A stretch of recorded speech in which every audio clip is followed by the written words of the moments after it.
Hello friends, तर माझ्या सिद्धी संस्कृती या चॅनलवर आपलं स्वागत आहे. तर आषाढ महिन्यामध्ये जे आपण नैवेद्य करतो देवांसाठी, तर ते नैवेद्य आम्ही केले होते पौर्णिमेला.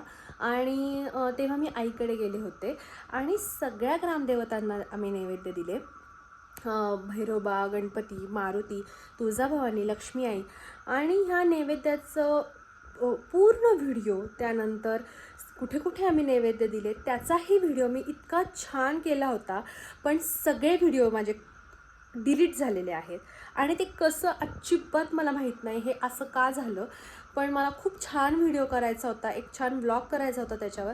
पण खूप मोजकेच व्हिडिओ शिल्लक राहिले आणि बाकी सगळे डिलीट झालेले आहेत.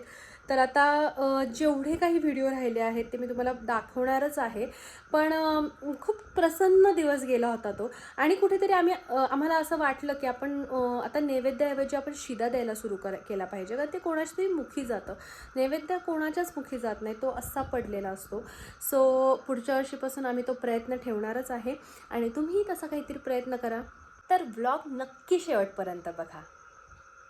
आता तुम्ही इथे बघतच असाल, माझी आजी आहे ही आणि तिच्या लग्नाचे 69 वर्ष झालेत. ती हे सगळं करतीये, नैवेद्य भरणं झालं, करणं झालं. आणि तिला ह्या सगळ्या गोष्टी केल्याशिवाय अजिबात चैन पडत नाही.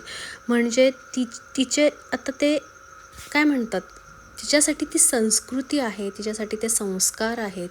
आणि त्यामुळे आपण कशासाठी ना त्यांच्या भावना दुखवायच्या, म्हणून आजपर्यंत आणि कायम हे आम्ही करतच राहणार. पण ठीक आहे, आता आपल्याला काही गोष्टी पटत नसल्या किंवा पटत नाही म्हणजे अन्न वाया जाऊ नये इतकंच वाटतं. पण आता कसं आहे, ही संस्कृती आहे, हे संस्कार आहेत तिच्यासाठी आणि त्याच्यात तिला खूप आनंद आहे.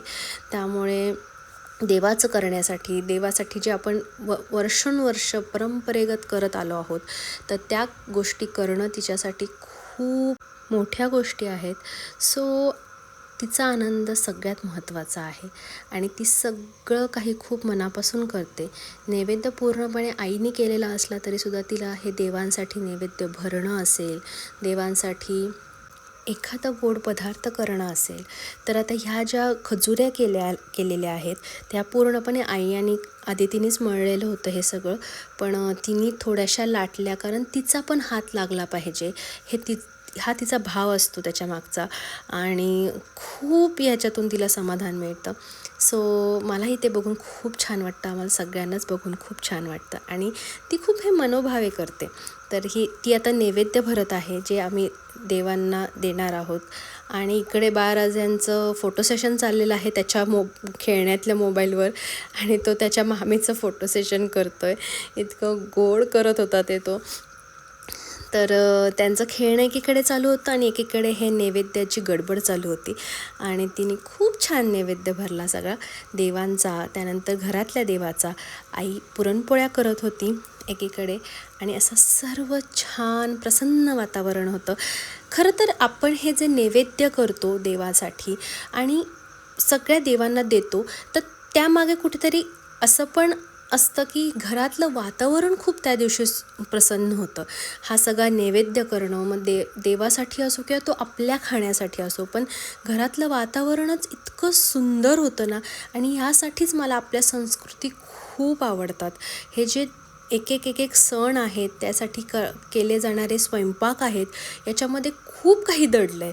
आणि त्या गोष्टींमुळेच आज आपण सुखी राहू शकतो. कुठल्याही प्रसंगामध्ये, कुठल्याही गोष्टींमध्ये आपण सुखी राहू शकतो, आनंदी राहू शकतो. आणि यासाठी आपण आनंद आणतो तो.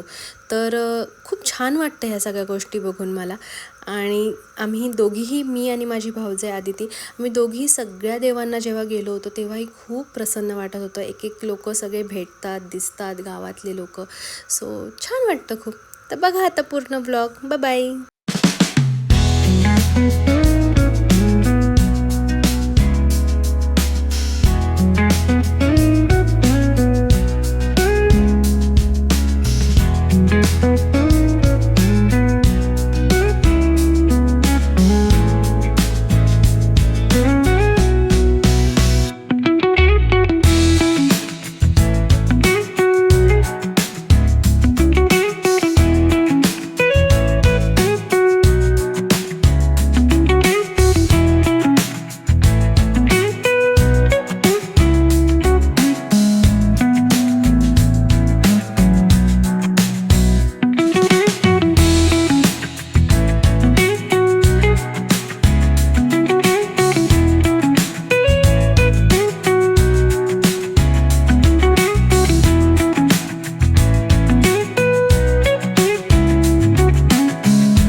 हे नक्की मला कमेंटमध्ये सांगा. सबस्क्राईब करा, लाईक करा, शेअर करा आणि शेवटपर्यंत ब्लॉग बघितल्याबद्दल थँक्यू.